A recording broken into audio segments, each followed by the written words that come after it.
What is up, PTU crew? Welcome back to the channel. Welcome to a market update slash analysis. I know I haven't been doing market videos in a little bit. For me, I've been busy with other stuff a little bit, my family. I've been kind of focusing slightly a little bit more on Magic. I hope you guys have watched that collaboration I did with 3 AM cards. We're going to be doing up a follow-up reaction video hopefully here soon. I'm going to do a little research on how to do one of those. I've never done one. So go check that out. Remember to like and subscribe if you haven't subscribed already, and like this video. Go ahead and punch that right now. Do it ahead of time. I promise the information is going to be good. Back to the Pokemon market. The reason I haven't been doing a lot of content is it seems like everybody's been kind of covering the basis on what's going on in the Pokemon market. In general, what we're seeing is a lot of Sun and Moon cards go up. We've seen the rise of Sword and Shield alternate arts. We've seen the slow and steady rise of Sword and Shield sets and Sun and Moon, XY, everything kind of from above. Even Vintage is kind of making a comeback. Grading is still strong. Kind of dipped down a little bit. We're not seeing the 10 and 15 X's on PSA 10s of modern cards that we were seeing, but we are seeing 3, 4, 5, 6X, depending on how popular the card is. So I think overall the market's been strong and steady, and there hasn't been really personally things that I wanted to touch on until now. I want to talk to you about one of the most overlooked sets in the modern era and the most overlooked set in the Sword and Shield block, and that is Pokemon Go. Wait. Don't turn off the video yet. Don't smash the dislike button. Let me get my points out. I have 5 reasons for you today why I think that investing in Pokemon Go for the long term is going to be pretty solid and maybe even better than some of the other sets in the Sword and Shield block. First off, and my 5th, so we're going to start from the back to the front, but what's interesting about all these points is arguments could be made almost for each one of them why that might be the number 1 reason you should invest in Pokemon Go. Okay, first off, I want to start off my number 5th choice, and it was a little difficult ranking these, but I'm going to explain why I put them where I put them as I go along. The 5th reason that I think that you should invest or at least take a look at Pokemon Go as an investment vehicle is history. History has shown us that all the specialty sets which Pokemon Go is a part of, so specialty sets are those sets that don't have booster boxes, that only come in collection boxes and ETBs. ETBs being usually that larger vehicle to get as many packs. Some other ones have specialty products in them that have a few more packs. Pokemon Go, I believe the Pokemon Center ETB, which is the better of the two, has the most packs at 10 packs. 12 packs, because the regular one has 10. Specialty ETBs also have a little bit more packs than the regular ETBs, which used to have 8, but now in the Scarlet Violet era have 9. So history has shown us that all the specialty sets have done pretty well over time. Even ones that went on sale, like Pokemon Go is, you can see at clearance at Walmart. I haven't seen it so much as at Target, but at Walmart, I believe like the tins on special. I got some of the 4-pack tins for $7 a piece. I've seen them for 10 at a lot of places. You can get them online for a little bit more than that. Sometimes on auctions, I got a case of, it was the pins for $65 for a case of the pin collection. That's 3 of each. And then the starters, which we will get into more. So history's shown us, I know products like Shining Legends and Detective Pikachu, at one point they were on sale, and now they're they're pretty expensive. All the collection boxes are very expensive. Speaking of price, well, let's move on to number 4. My number 4 reason why you should go into Pokemon Go, or you should look at Pokemon Go as an investment vehicle, is the price. The entry point is solid right now. Almost every single product you can get in at below MSRP or at MSRP. In some cases on Amazon's a little more expensive. I'm going to be showing little stuff up here on the corner as I'm going along, so that should kind of help us steer the conversation. Price point right now, like I said, I got a case of ETB, the 3-pack pin collections, the little displays where it has 3 packs and then the pin. Charizard, Bulbasaur, and Charmander, Bulbasaur, and Squirtle, which are featured in the Radiant cards in the set, which we'll get to a little bit later. The ETBs are going all for around $37 on eBay. I believe if you buy a case or if you really hunt around, you might even be able to get it a little bit lower than that. And remember, MSRP on the specialty sets were $50 before the price hike. Now they're even a little more. I know that at Walmart, and I'm not sure about Walmart.com because there's other sellers on there, but at Walmart, the store, I've seen them down in reduced price, $30, $40. And remember, like I said, MSRP, they were selling for $50 when it first came out. You're definitely going to find them for less than that. The Pokemon Center ETBs, I believe they're still on PokemonCenter.com, but if they're not, you can still find them out on eBay for around $65, maybe a little bit more with shipping. And that's what they were $64.95 when they first came out on the Pokemon Center. So you can still get in on the Pokemon Center ETBs, which is probably one of the better items. So the price of entry is super attractive right now. Moving on, we're talking about products. Let's move on to my number 3 reason is the product selection. Pokemon Go features some unique products that you can't find in any other specialty set or any other standard set in Sword and Shield. You have the Dragonite Pokeball. It comes with 9 packs. It comes with 2 special Pokemon Go stamp promos of Dragonite. It features Dragonite on the box. I was able to get a case of them. So there was 6. I got it for a little under $25, so I got it for less than $150 for the whole case.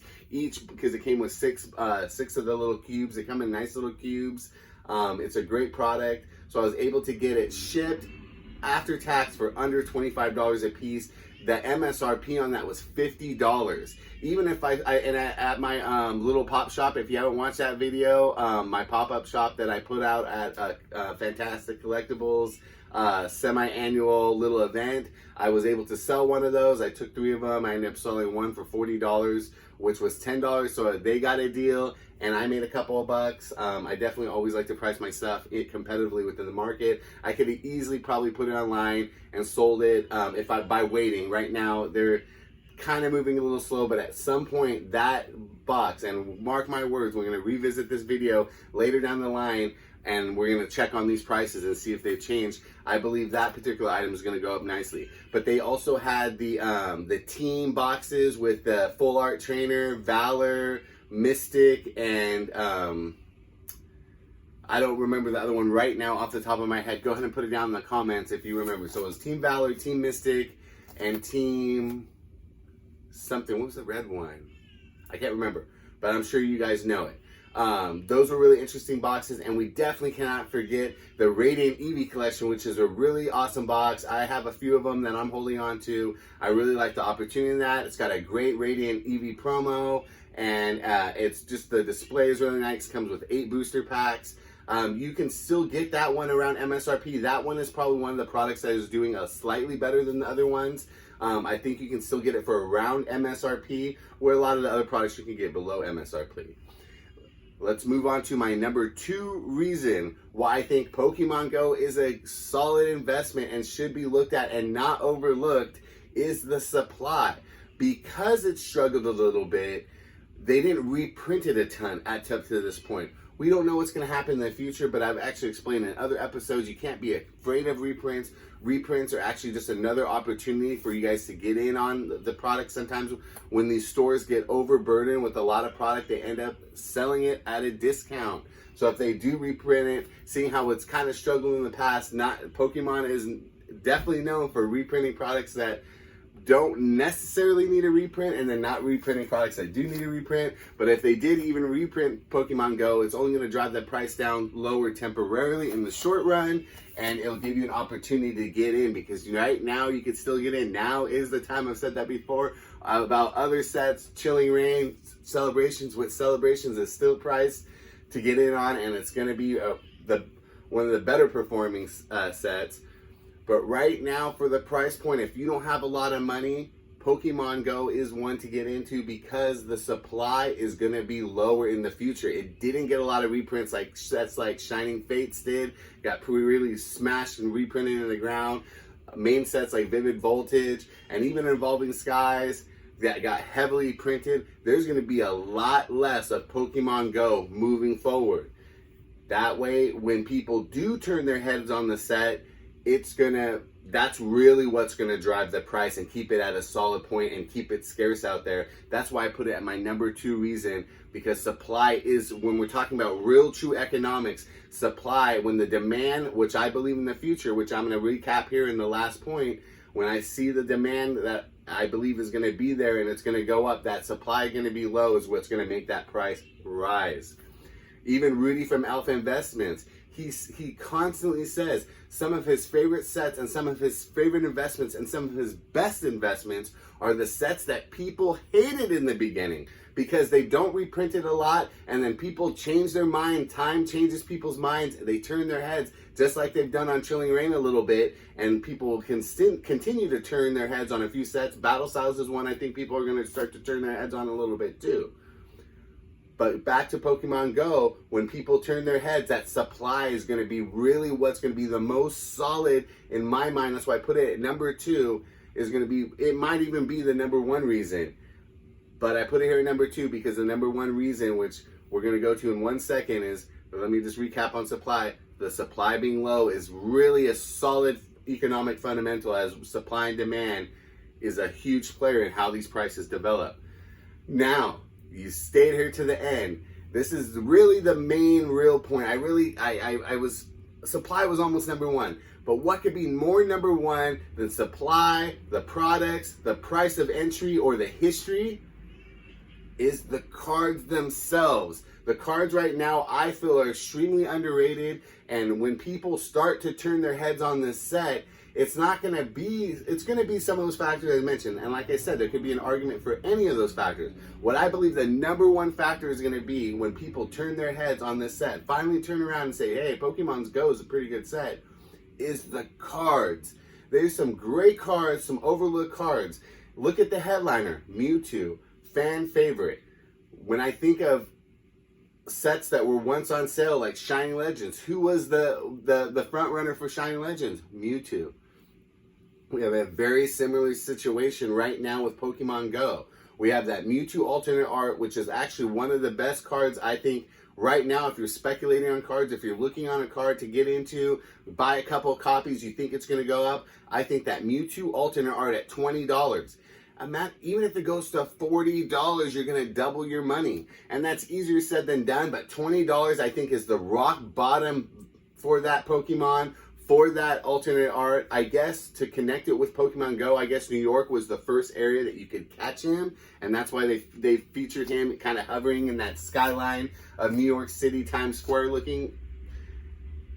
I think it's a good alternate art. It may not be great, but it's good and it's solid and it's Mewtwo, and I could really see that card start to take off. But even on the better side, what people are liking already is the Rainbow Mewtwo V-Star, the Dragonite Rainbow V-Star, and then we also have that Gold Mewtwo. It would have been actually really good to put that Gold Dragonite. That would have been nice. Or maybe instead of the Clonkador alternate art, this would have been a great spot for either a Blastoise or Snorlax, who's also featured in this set on kind of a lower level. He's on the tin and he's got his own holo and everything. It would have been a great spot for a Snorlax alternate art. That one of him sitting on the bench, if that was done more of an alternate art style, sleeping on the what do they call that? The veranda or whatever, on the deck of that house. That would have been a cool alternate art to get for Snorlax. But they didn't. They put the Clockador, but we still have great cards, like I said, the Gold Mewtwo, the Rainbow Mewtwo, the Rainbow Dragonite, and the Mewtwo alternate art. Plus, we have the Radiant Stardust, Charizard, Venusaur, and Blastoise. How could you go wrong? We've got the Kanto starters in that set. It was kind of hurt by Crown Zenith doing a Radiant Charizard. With some of the cards that they do, I really don't understand. Pokemon was one of the cards in Pokemon Go that made it like its own thing, and you could get the Radiant Charizard only from Pokemon Go. And then they came out with the Radiant Charizard and Crown Zenith. Kind of a slap in the face of Pokemon Go. I don't understand why you would put that. Could have done a Radiant Blastoise again, or I mean a Radiant Snorlax, or a Radiant Rayquaza would have been cool, right? Why a Radiant Charizard? I don't know. But the cards, I think, really speak for themselves. And I actually heard one YouTuber just recently, I just watched a video earlier today that said there's no value in there. I believe the Rainbow Mewtwo is around $35. The Rainbow Dragonite, I believe, is in that $25 range. And like I said, you got the Mewtwo that I believe is going to have go up in the future at that $20 mark. So you got a few cards in that $15, $20 range. You got the Radiant Charizard, which was hovering around $30, $35 for the longest time. It's settled down around the $14, $15 mark. I actually still, if they didn't reprint or do a Radiant Charizard and Crown Zenith, I would have liked the future of that card a little more. But some say that the artwork in one is better than the other. That's going to be kind of up to personal preference. But I still like the fundamentals. You got the Radiant starters. You got Mewtwo and Dragonite, which are complete fan favorites. And I personally think that's going to be the #1 driving force in this set going forward and moving forward in the future. So I hope I made my case solid. I hope you give this video a thumbs up. And I hope you give Pokemon Go another look and really take a solid look. Don't listen to the crowds. Maybe take that chance on a set that's has that good price of entry, has the history behind it of specialty sets doing really well, has some really awesome unique products and a low supply and great cards in it, and really look at it as an investment for the future. And remember what Pika Papa always says, you got to catch them all. Bye.